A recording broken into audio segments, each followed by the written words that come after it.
You ready? Here's to the rogues, all those weirdos out there, writing their true stories, letting it all hang out. You know what this podcast is. It's like where all the carnies hang out.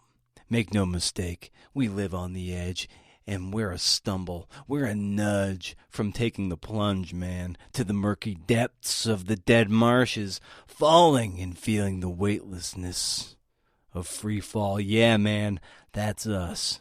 And maybe, during our turbulent descent, we'll hear the almighty riff pipe as we near the earth.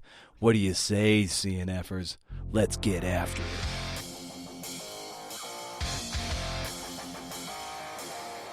What is this, a poetry slam?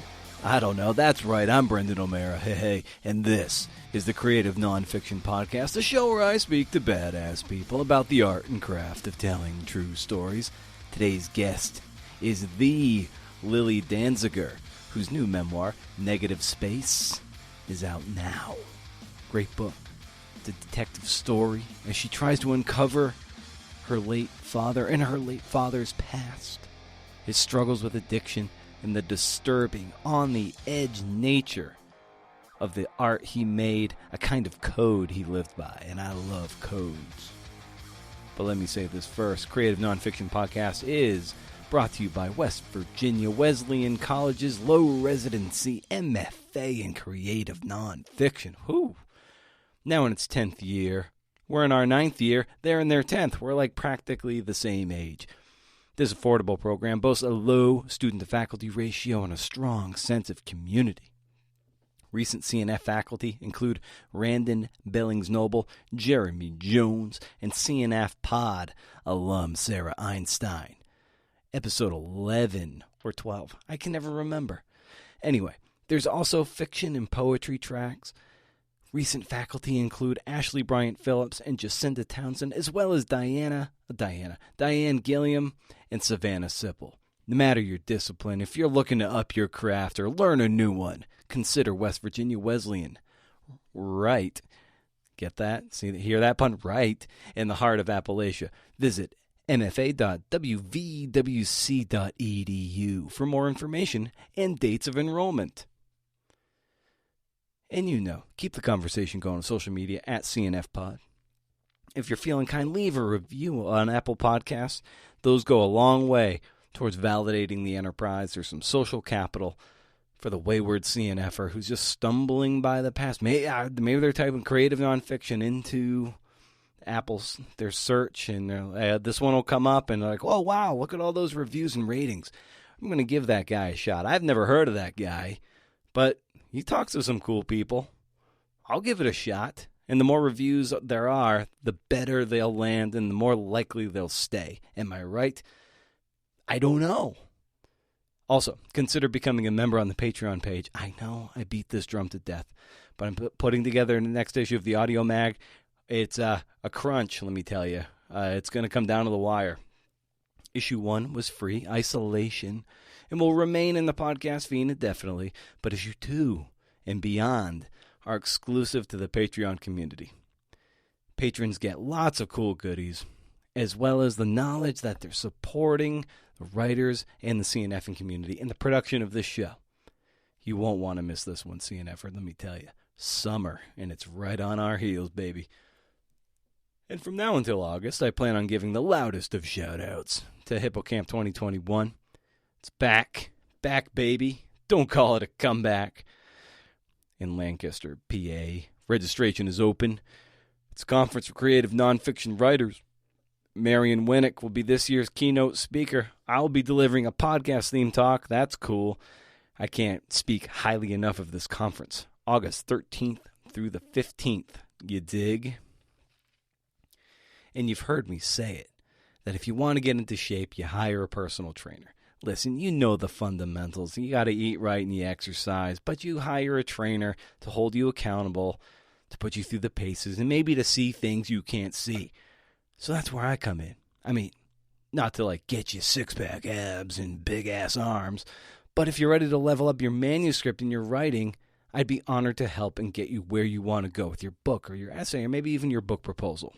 Wherever it needs to go, I hope I can help you get you there. So email me and we'll start a dialogue. and we'll take it from there.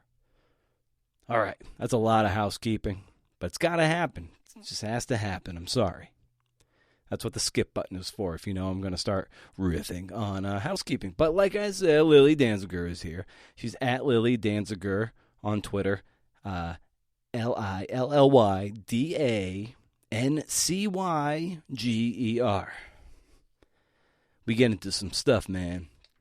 You're going to want to hear how working with Lydia Yuknevich in a workshop in Portland helped her crack the code of the book she wrote, Negative Space.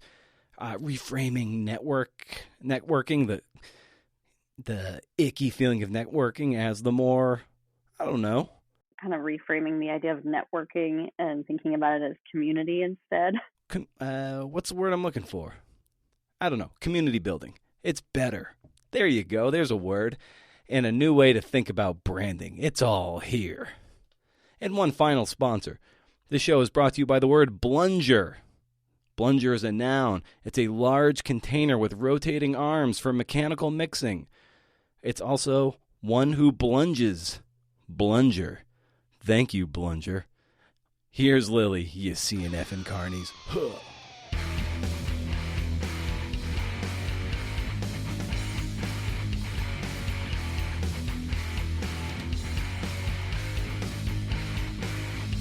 What are you reading these days? What are you putting in the tank?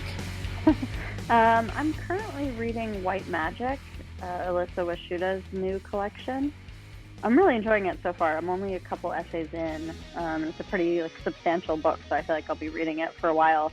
I'm kind of trying to read one at a time and digest them, rather than speeding through the whole thing. But it's really cool and smart and intense with moments of humor too. So yeah, I enjoy it.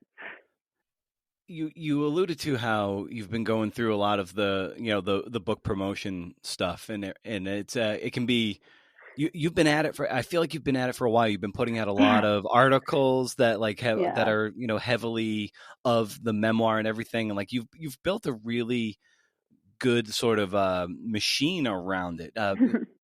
So how did you develop the strategy of doing that and leaning into it like that? It's been a long time in the making. I've been writing the book for over a decade, and for the last 5 years or so, I've kind of had in mind setting myself up for a good launch, and just getting to know as many people as possible so I can be invited on cool podcasts like this and be able to publish related essays and excerpts and read at reading series. And, I think a lot about kind of reframing the idea of networking and thinking about it as community instead. And, Bingo. Thinking about, because networking is kind of like a dirty word, right? It sounds like it's fake and schmoozy and like you're trying to use people, and so I transactional. Exactly. Yeah. And I focused instead on, building genuine community, building relationships with people, and, working as an editor and an instructor as well, I think is good, because then I'm not just taking as a writer who needs promotion for my work. I'm also able to give other people a platform and help them with their work and invite people to read at my reading series. And, it's more of a kind of give and take and supporting each other. And over the last several years, I've known that I was going to have this book out eventually, and that I was going to need to do a lot of work to get it out into the world. So I've been kind of getting ready for this period for a long time. Yeah. And given that, that the arts and writing and the whole, community around it can be sometimes, virulently competitive and toxically competitive and jealous. But you're saying and doing all the right things by, reframing networking as community, and anyone who follows any of your social channels, it's just, you're celebrating people's work and building that community. So how did you arrive at that as an ethos instead of taking it sometimes down that toxic, sewer, if you will? Yeah. Yeah. I don't know. I mean, I think it just grew out of genuine excitement for my friends' success, making friends with other writers and seeing them get the publications that are perfect for them and seeing, celebrating their success. And of course, I had pangs of jealousy along the way, when I was trying to publish my book for so long and it wasn't happening and I kept seeing other people announce deals. Like, of course, you're Hmm. going to be a little covetous sometimes, right? For sure. But I just was, I was aware and I was paying attention to my reactions and realizing that it just was so much more fun and healthy and productive and enjoyable to be happy for people instead, and to kind of train myself out of that scarcity mindset and remember that somebody else getting a book deal is not taking anything away from me, if it's just putting more good work into the world, and hopefully I would get to join them soon. So Absolutely. yeah, I think it was a Yeah, conscious reframing. for sure. Exactly. It's such a great way to put it, because that's fuel that burns clean, and it isn't, by you even citing the getting away from that scarcity mindset. Like, it's truly not a zero sum game.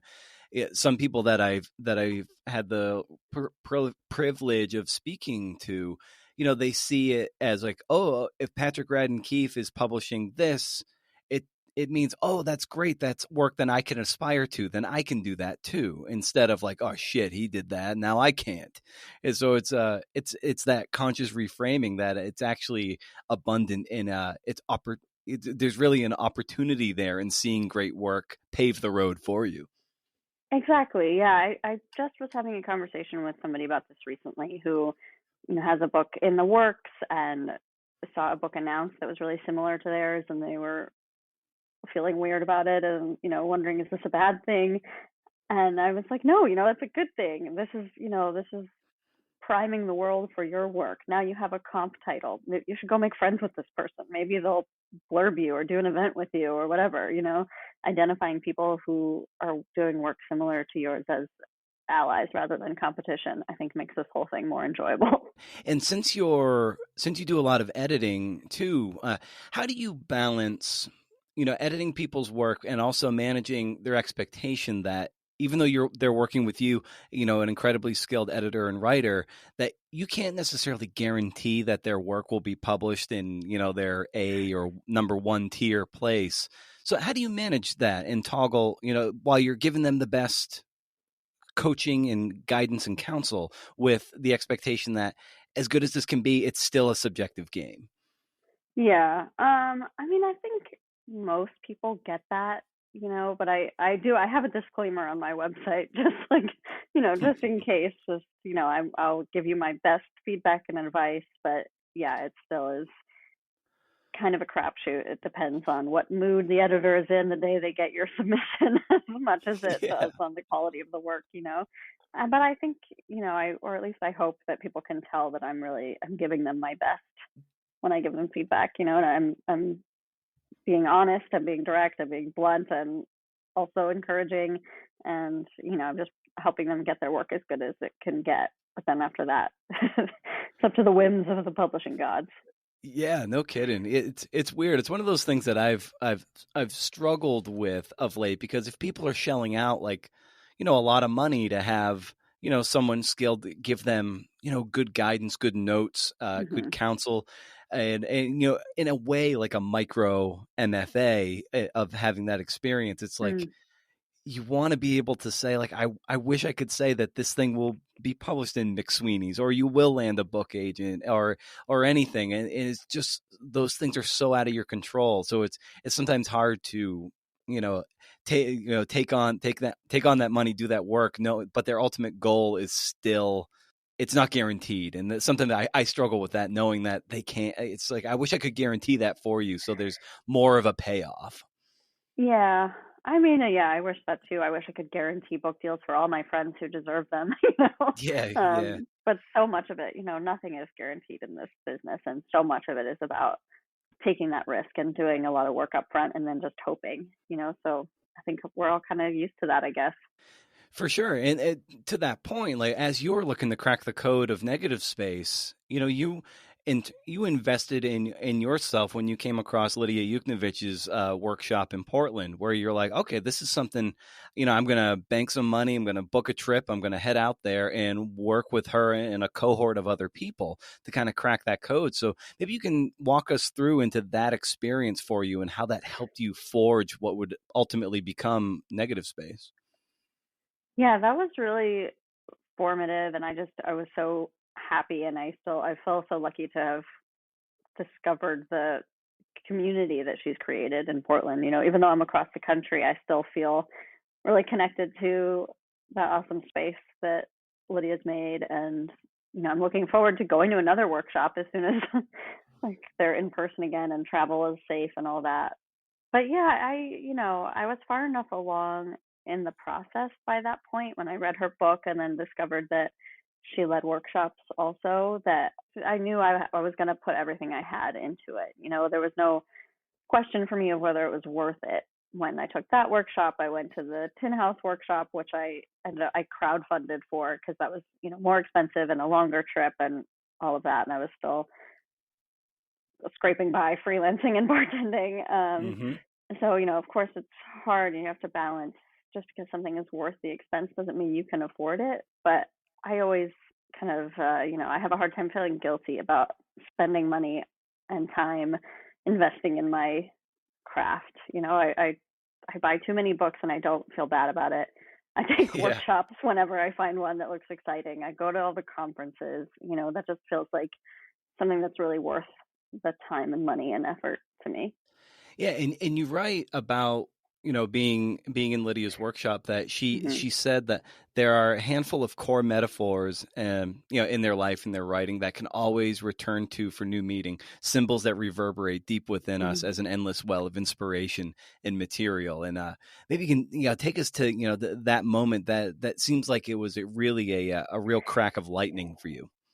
It was, yeah, because it was, I guess, like so many moments in the process that ended up being revelatory. It felt kind of distressing at first when she was saying that, and I was trying to think about, like, okay, what are my core metaphors, and I was feeling like I don't have any, and that I had just been working with my father's metaphors, and I was having this little existential crisis sitting in the middle of this writing workshop, like, oh, have I neglected to create my own creative identity because I've just been so focused on writing about my father's creative life and his work, realizing that those two things were not canceling each other out, but that in fact I had been forging my own creative identity through the process of writing about his work. It made a final piece of the puzzle kind of click together about what the project even was, and helped connect the artist monograph research aspect with the memoir aspect in a more kind of holistic way than they had been connected before. And you also write that over the course of the genesis of the book that you read one memoir after another, and maybe which ones stand out to you that helped you the most in being a model for what you would write? Yeah, there were a few, and I kind of think about them they came to me at different parts of the process and helped me unlock different aspects of what I was trying to do. And the first one, which was really, really formative for me, was The Night of the Gun by David Carr. And I read that pretty early in the process, and that was an early model for me of how to kind of include reporting and a journalistic approach in memoir, which I had kind of already been trying to do without really understanding what I was doing. So seeing him do it in such a masterful way made me realize, like, okay, this really can be a book. And then later, when it started to shift and kind of expand beyond that journalistic mode, even though that kind of still stayed at the core of it, then obviously Lydia Yuknevich's Chronology of Water was big for the book itself, and also for the fact that it led me to that workshop. Toward the end of the process, I read T. Kiramadin's Long Live the Tribe of Fatherless Girls and Sophia Shalmayev's Mother Winter. And I read those both in the same summer when I was puzzling through structure, and something about seeing the two of those next to each other and how they both handle a complicated story with unique structure and kind of invent their own style of storytelling and don't, try and hem it into one narrow idea of what a structure can be and kind of create their own structure. That really shook something loose for me at the end of the process that allowed me to find the structure that Negative Space wanted to fit into. Yeah, and what struck me about the book too was that repertorial detective sort of mode of information gathering that is sort of very much folded into it. And I really like that, how you were just really on the hunt for something. And that's kind of a theme that comes up too, of addiction too, of the hunter and the hunted, and how those sort of are one and the same, especially in especially in terms of addiction. And I love that element of it too, of just, you were just really on the hunt in this story, and that came through nice, and it was a great sort of like journey to be on with you. Yeah. I think that, I landed on that as a way to give stakes to the story for a reader, right? Where like the emotional stakes of figuring out my father and what made him tick and what he thought about and who he was, those are inherent for me as his daughter. But I early on was coming up against, how do I make a reader who never met this person care? But everybody loves a detective story. So I was amazed at your capacity to probe and interview the people closest to you and the people closest to your father. I imagine it was very uncomfortable at times, but maybe you can just tell us what that experience was like, interviewing those close to your father and even your mother. yeah, it was uncomfortable at times, but it gave me a safe framework in which to have these conversations that I think would have been a lot more uncomfortable without that kind of excuse of an interview. If you just have these hard conversations just as two people talking to each other, there's so many ways it can go off the rails and, become an argument or become driven by emotion. But the fact that I was, like you said, in search of something, I was having these conversations with a purpose. I was there to get information. But that kind of allowed it to stay focused and contained in a way that I think was really useful. But yeah, there definitely were times when when I was like, well, okay, what have I gotten myself into here? Wading into choppy waters, talking about things that I don't really want to talk about and I don't really want to know about. Yeah. But I also, I guess, understood that the more uncomfortable I was in the conversation, the more likely it was that I was getting something really good and interesting for the story.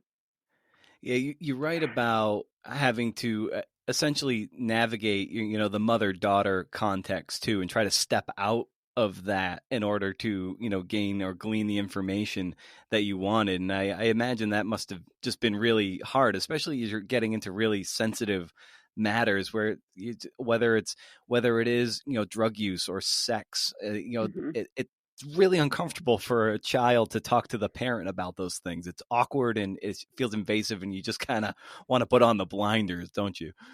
Yeah, yeah, definitely. And that line, of course, is blurred. As much as I was approaching it as a journalist, it still is. It obviously still is within the mother-daughter context too. But I think that was one benefit of the fact that the project took so long. Is that we didn't dive right into the hardest stuff right away. We we took our time and we had these conversations over a period of several years, and so that allowed us to both kind of acclimate a little more along the way to having these very candid conversations. That's a really, really good point that you make, because it's like the scuba diving metaphor. If you come up too Right. fast, you're going to get the Yeah. bend. Yeah. The fact that this was like a almost a 10-year project, it's like you could dive in and dive out, or just take your time coming up to the surface or going below, whatever. Choose your metaphor. But when you read the book and you read it over the course of 3 or 4 days, you're like, oh my God, how'd this happen? But to your point, it took 10 years. So Right. you could tiptoe around things and then say like, okay, let's mentally prepare for a hard conversation. Exactly. And, take breaks and take time away and take some time in between to just be people. Would have been harder if I'd been, on a tight deadline and I had to try and do this all in a year or something. I don't think it would have worked out in the same way. And so you started this book roughly 10 years ago, and that would have been, roughly, 10 years after your father passed away. And now it's 10 years later, 20 years removed from your dad passing away. So, what have you noticed the difference between just with yourself from, 10 years ago when you started this and 10 years later having finished this? I mean, just about everything. It was actually a little more than 10 years. So it was right at the beginning of my 20s. I was just becoming an adult. I was still in college. I was, at this point, I look back at that version of myself and I'm even more removed from that than I was from, the angry teenage punk version of myself at the point where I first started the project, and yeah, it's weird having so much time pass within the creation of a project because there are so many different perspectives embedded in it, and I had to kind of try to smooth them out so that it still felt like it was written by one person and not like some passages were written by a 20-year-old and some were written by a 30-year-old. So, that took a lot of rewriting. But my perspective on the story and on the characters and on myself and on what the project was and on memoir in general and myself as a writer, all of that is completely different than it was when I started. Yeah, that's a great point you're making too about trying to make it seem like it is of one writer. Even if it's the same person, you're a different writer than you were 10 years ago than you are today. And similarly, just I've been, I'm in the throes of a 10 to an 11 year memoir as well. And over the course of the several rewrites, it's just like, okay, that was the 30-year-old, 29, 30-year-old who wrote the early drafts. And then the later drafts, which are competent, it's by a 39 to 40-year-old. It's like, there's a big gap there. I read a lot of things. I got into, I'm sorry to admit, the David Foster Wallace phase that I think every 30-year-old male goes through. And I'm like, gotta get that out of there. So you just find that you can tell who you're imitating at a certain time at a various point in the drafting process. And you're like, all right, I got to smooth this out. For sure. Yeah. My early drafts, mentioning, the cycles of the books that I read at different points, and early drafts were very much me trying to be like a 20-year-old girl version of David Carr. And then, and then you can tell which draft I wrote right after reading Chronology of Water, but then you go back later and you're like, okay, that's me trying to try on somebody else's style. And you have to kind of synthesize and digest all the different things enough that those fingerprints aren't quite as visible, and it all becomes integrated into your own style, which takes time. And I think finding, we talk about voice. I think that's what that means, right? Is finding the way to sound like yourself and not sound like yourself trying to sound like somebody else. For sure. Have you, at this point in your journey as a writer, do you feel like you've really settled on what is, your particularly unique voice synthesized from all these influences? That's an interesting question. I mean, to an extent, yes, but I also continually, try and push myself and try different things and try different styles. And I think, of course, your voice is going to sound a little different doing different kinds of things. But I can tell at this point when I don't sound like myself, which is good. I can go back and read a draft and I can tell that I was like trying too hard or putting something on or, I don't know, being overly influenced by whatever I just read. And I can catch that more quickly, I think, than I used to be able to, which I guess means by deductive reasoning that I have a clearer idea of what my actual authentic voice is. And I believe that, early on people were advising you, or maybe someone wanted to publish your book, but didn't want the imagery of your father's art in it. And that was very important for you to have that imagery as part of this book. And I think it really informs it, and it packages so well together to have that. So, maybe you can speak to that, the importance of having, your father's art and his fingerprints in that Mm. sense all over this book from cover to cover. Yeah. I mean, that was just well-meaning advice, which, I think was true. I probably could have published this a long time ago if I just made it a straightforward memoir, but that just was not the book I was interested in writing. The art was the original impetus for the project to begin with. That was where I started thinking about my father's story, and the art was where I started asking questions and piecing things together, and it really remained the core of the thing, despite the many different iterations that the rest of the project took, and the journalistic elements and then the memoir elements, and finding the balance between those. As much as I was going back and forth on that scale, the art was always the heart of it, and it was what the rest of the story was organized around. And so it just was never an option to me to not have it in there. And luckily I'm stubborn enough that I was never even really tempted by that idea. It always was just, it's going to be this book with the art, or it's not going to be a book at all. Well, you definitely get that from your father. That's like kind of a Yes. core ethos of him. He's a very stick to his guns kind of an artist. Yes, for sure. Yeah, and I mean, I think that's part of it too. The fact that I always thought of this as not just my book. It's my book and my father's book. It's the book of his art. So I very much had his voice in my head. Even more than I would normally. I could see just so clearly how hurt and offended and disappointed he would be if I started this project with his art and then was like, never mind, I'm going to take the images out. Like, what an insult. I Yeah. couldn't do that. Yeah, you're right too. This is just the other side of that. The stubbornness that's worth unpacking is that that you wrote. I've tried to learn from his self-sabotage to balance the idea of writing that exists only for itself with the need to play by at least some of the rules if I wanted to build a career. So there's that sort of other side of that coin of sticking to your guns and then playing by the rules of everybody else if you want to sustain yourself doing this. Yeah, and I mean, that's something I think about a lot, and it kind of, I guess, goes back to where we started this conversation with thinking about networking versus community. And, I think there's so much kind of grossness attached to the buzzwords like platform and brand and Oh all of yeah. that, and I don't like that. I am not a brand, but I do understand the value of becoming visible in the community and in the field in which you are working.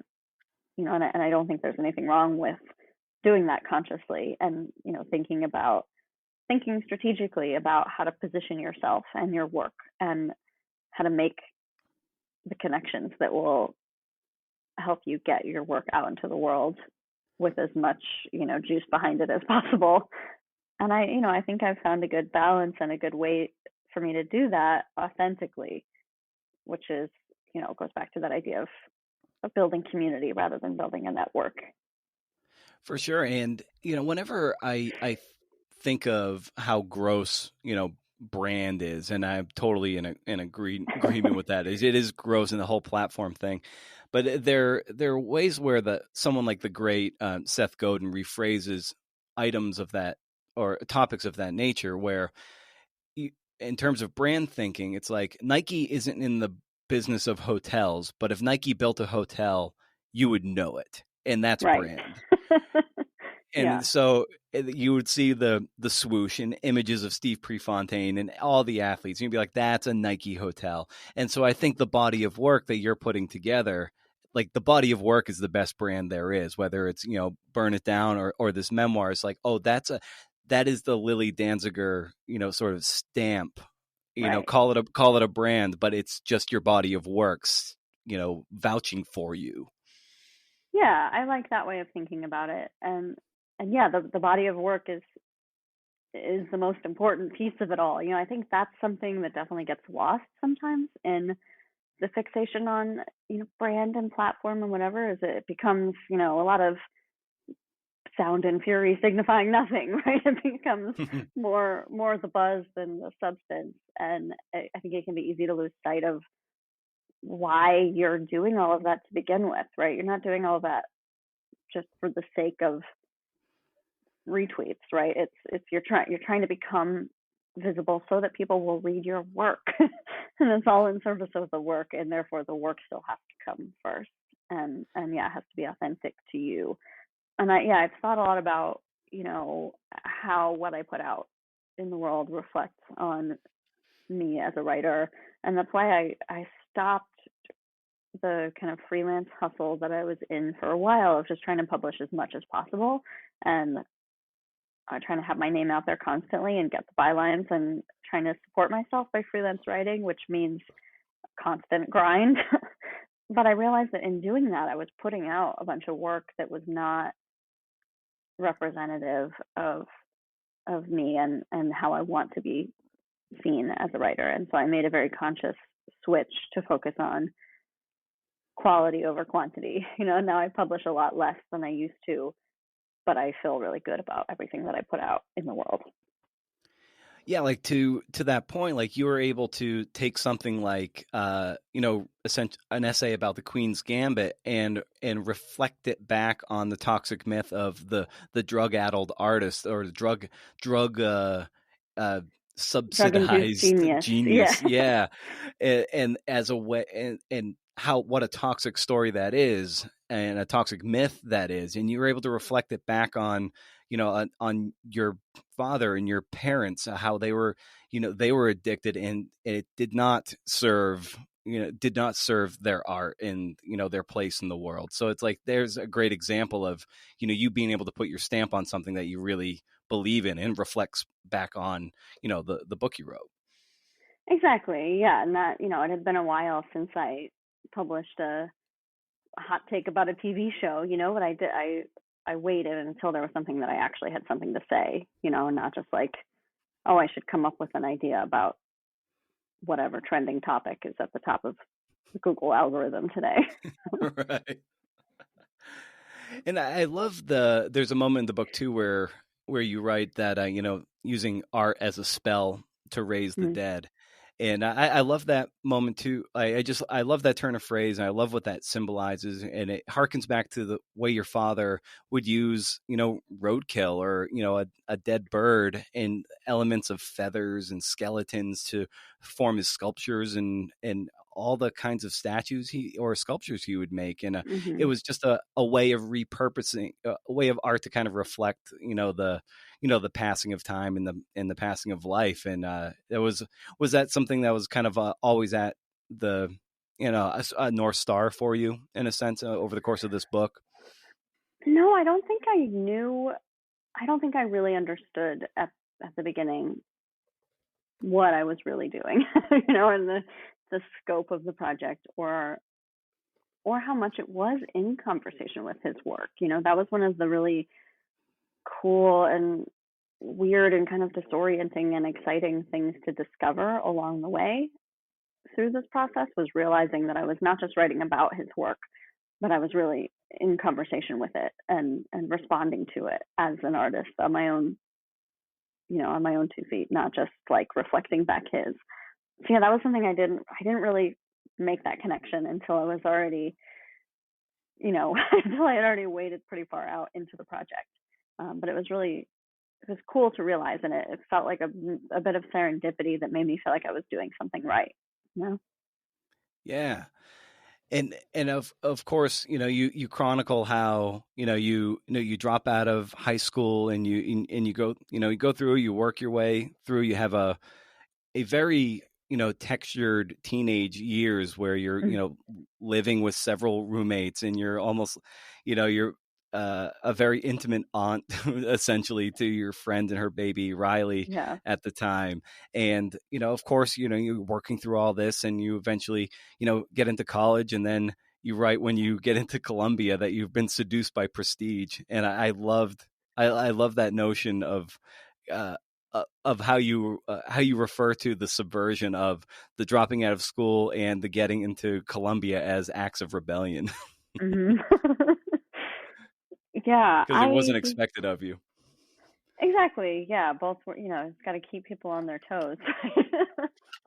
um, but yeah, looking back, what might be expected would be that you would think that dropping out of high school was the low point and getting into Ivy League grad school was the high point. But for me, it was the opposite when I look back. I think dropping out of high school was a ballsy move that I'm like proud of myself for making, and that was authentic to what I felt and needed at the time in my life, and who I was and being aware of what I needed at an age when not everybody does. And then through, over the years, I felt self-conscious about that, and I felt like it was a mark against me, and I felt like I had to compensate for it. And so I went to Columbia to prove myself, and I only realized after the fact that I didn't need to prove myself to anybody. I am who I am, and it's fine. And that ended up being a very expensive lesson. Now I'm in debt forever. Right. We kind of referred to it already about the hunter and hunted, but you write that addiction is a hunter contained within the hunted, an enemy you can't run from because it lives inside you. Mm-hmm. And it's of course something that your parents wrestled with, and I think you were probably on the verge of that, especially on it Mm-hmm. as a teenager. So, and it was, and addiction can run down the DNA. So how important was it for you to kind of to talk about addiction in these kind of terms to maybe demystify it and maybe empathize with it? Yeah.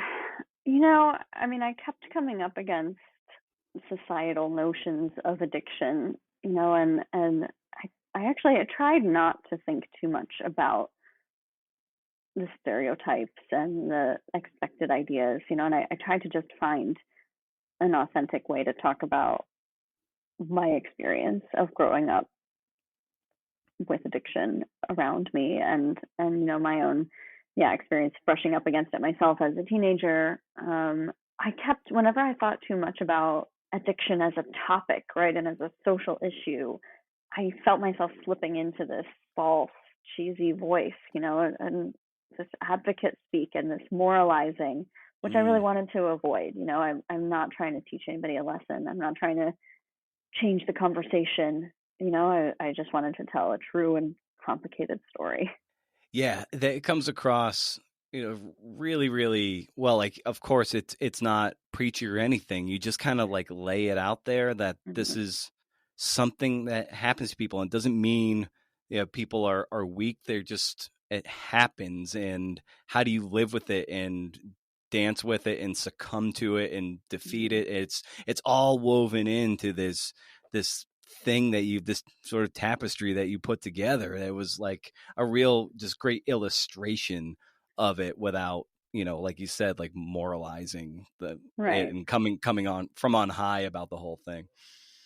Yeah, and again, back to that idea of needing to prove yourself, right? Like I didn't need to prove to anybody that, my parents had more to them than addiction. I didn't need to compensate for that. I just wanted it to be apparent. Yeah, and you also write too that, as the bittersweet part of this project was you probably got to know your father better as a result of this. Mm-hmm. Even if like, or if he were alive, you probably wouldn't know him as well as you got to know him through writing this book. And I thought that was just such just an interesting thing to note, that and how bittersweet that is. You know what I Yeah. mean? Yeah, definitely. I've thought about that a lot, especially now that it's finally out, and it was recently in the Strand bookstore, which is a big deal for me. And I was thinking about my father a lot because he really loved that bookstore, and thinking about how proud and excited he would be. Except that, of course, if he was here, I probably wouldn't have written this book, and I probably would be a completely different person in so many ways that it's impossible to know. And I think that's one of the most kind of complicated and hard things about grief, right? Is understanding that as you live with it, it becomes such a factor in the development of your identity that, no matter how much you might wish for that person to still be here, it's like going back in time and killing a butterfly, right? You have no idea what else about your life would change. And, you've zipped across the country a bunch of times when you were growing up, but you're, always a New Yorker at heart. And the book really bleeds that. And you're very proud of being a New Yorker. And it's, so I wonder, like, how much of a city, of the city is in your identity, and, how you are so inextricably tied to New York. Oh, so much. It's baked in, and I wanted, I wanted it to be a very New York book too, and I questioned at certain points, some places that I reference, I wondered, do I need to explain what this is? And I was like, no, the people who know will know, and that's, Yeah. I'm writing for myself, and so I'm writing for an audience who will get it. And if you don't know and you want to look up what Arlene's Grocery is, you can, but yeah, it's very much, part of who I am. And I think having left and crucial parts of my childhood, just made me love the city even more. It made me so aware of how much happier I am here than anywhere else. Yeah.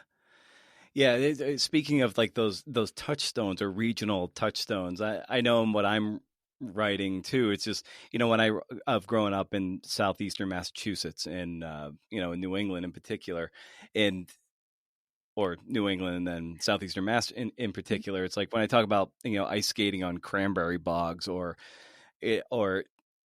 had like everybody in their cupboard has like the faded 33 inning Pawtucket Red Sox game cup like in their cupboard. Like it's just, that means nothing to a lot of people, but it means everything to the people who grew up in that area. And it's like one of those little things. It's like, oh, okay, that is a very specific detail of a time and a place.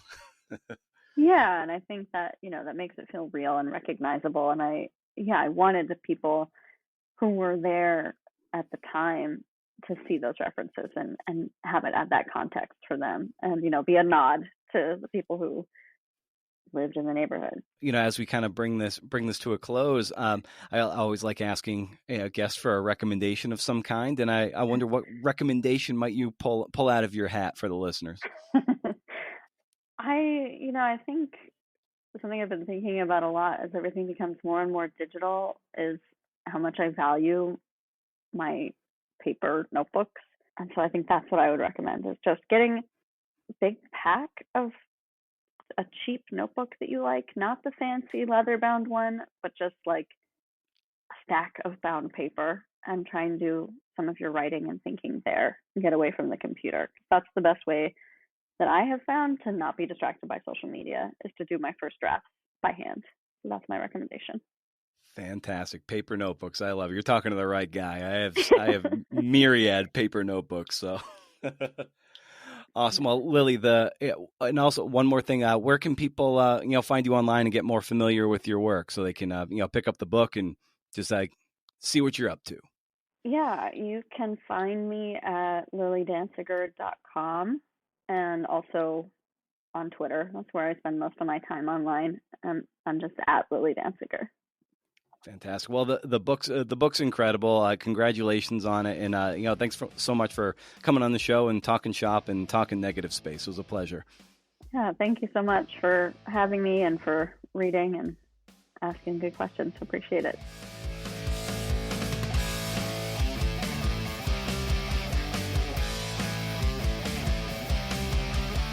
Get out of breath. You ever get out of breath when you're reading a script and you're talking? I get out of breath all the time. I guess I don't know how to breathe from my diaphragm or whatever. My breath is probably stuck somewhere, and it's not working. When I was at a Godsmack concert, one of the several times I've seen Godsmack, and he's trying to get the crowd to sing Voodoo with him, he would just be like, "Sing from your gut. Everybody, sing from your gut." And I'm just like, all right, I gotta sing from my gut. And I'm not talking from my gut. Where did this come from? I don't know. Probably because I'm wheezing somewhat over here. Hey, wasn't that a toe-tapping good time with Lindsay, Jesus, with Lilly? I mean, I dig it. I hope you dig it too. Thank you, Lilly, for the work, for the book, for being true to your work, sticking to your guns.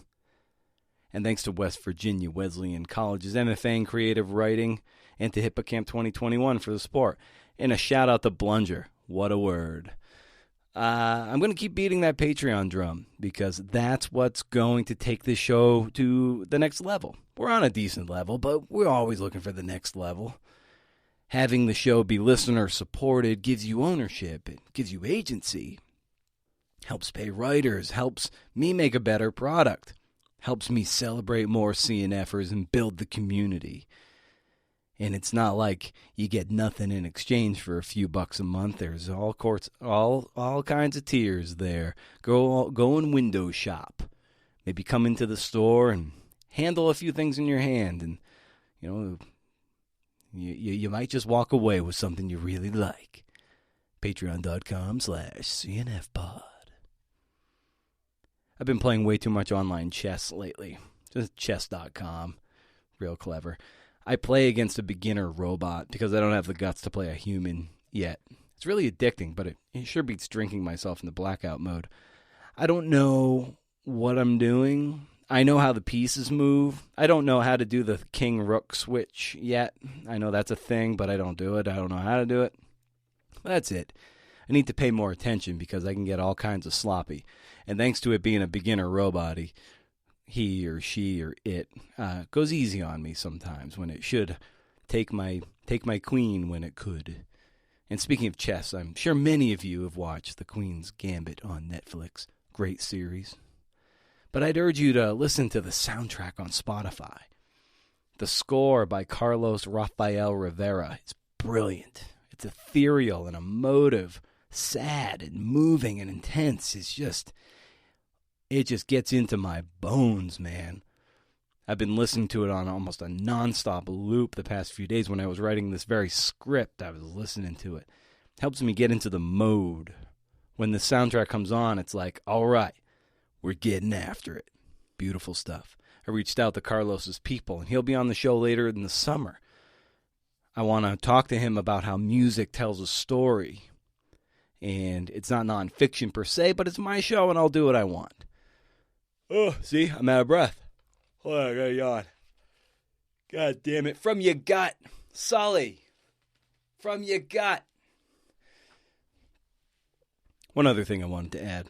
So I emailed a popular producer from This American Life, not Ira, a long time ago to come on the show. I actually did email Ira's people too, but I haven't heard back. Anyway, this particular woman, she didn't want to come on the show because she's kind of private and doesn't want to do that kind of thing, and that's totally cool. I get it.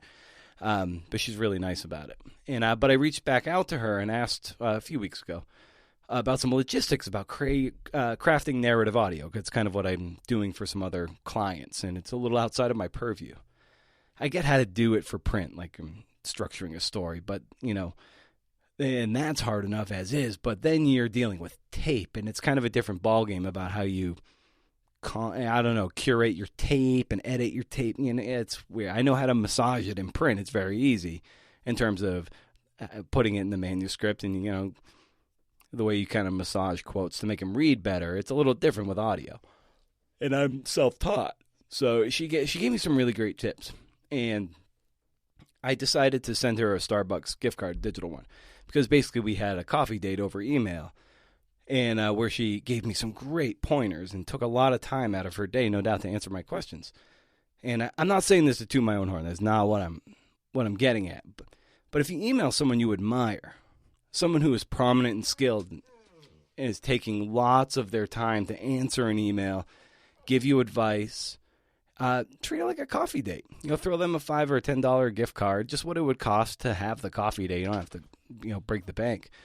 But, freaking Hank, hold on. Get out of here. Get out.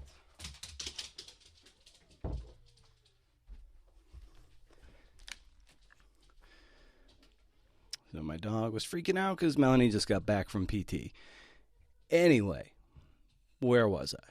All right, I've heard Jenny Gritters and Wudan Yan from the Writers Co-op podcast talk about this, and they've been guests on the show, and that both of them are going to come on soon because they have a new season of their podcast, so we're just going to have a little shindig. And I've heard them talk about that. I think it shows an extra level of courtesy for someone to share their time and expertise with you. I mean, give it a shot. It feels kind of good. And that's gonna do it, CNFers. I'm very distracted since Hank started freaking out, and now I'm a little off my game. But at least I'm at the end of my script, and I'm gonna put a bow on this sucker. So anyway, stay cool, CNFers. Stay cool forever. See ya.